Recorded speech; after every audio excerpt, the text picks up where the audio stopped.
पर कुमार जी एक बात बताओ, आपने कहा हर दिन का एक योग होता है, हर दिन का, तो ऐसे कई लोग हैं जो सेम डे पैदा होते हैं बट उनकी किस्मतें बिल्कुल अलग होती हैं।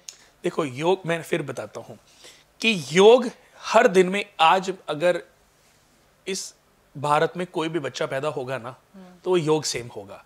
योग के बाद देखा जाता है नक्षत्र, कि बच्चा किस नक्षत्र में पैदा हुआ है। बहुत सारे नक्षत्र बहुत फलदायक होते हैं, पर कभी कभी आपने ये भी सुना होगा कि ये मूलों में हुआ है। सुना है कि नहीं? मूल का बच्चा जो है माता पिता के लिए भारी होता है, मूल का बच्चा परिवार कुटुंब के लिए भारी होता है। पुराने समय में क्या होता था, आपका पूरा नाम क्या है? समृति ग्रोवर। समृति ग्रोवर। समृति जी, पुराने समय में आपको पता नहीं कि पता होगा कि नहीं, जब राजा महाराजाओं के बच्चे पैदा होते थे तो राजा अपने बच्चे को देखने नहीं जाते थे।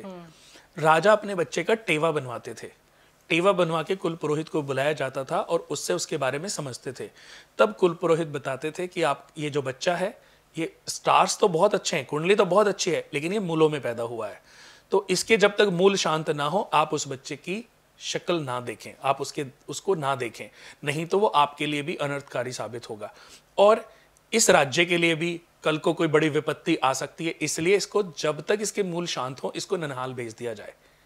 या तो ननिहाल भेजते थे या आश्रम में भेज देते थे, राज्य से बाहर उसको भेज देते थे।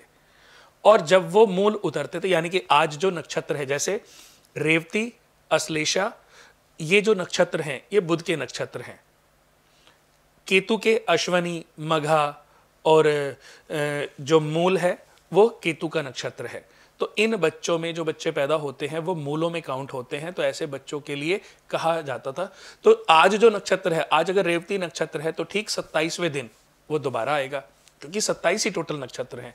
तो उसकी पूजा वो 27वें दिन, 27 गांव का पानी इकट्ठा किया जाता था, 27 पेड़ों के पत्ते लाए जाते थे, 27 गांव की मिट्टी मंगाई जाती थी, फिर उसको गर्म किया जाता था, उसके पानी से बच्चे को स्नान कराया जाता था, तब उसके बाद वो बच्चा।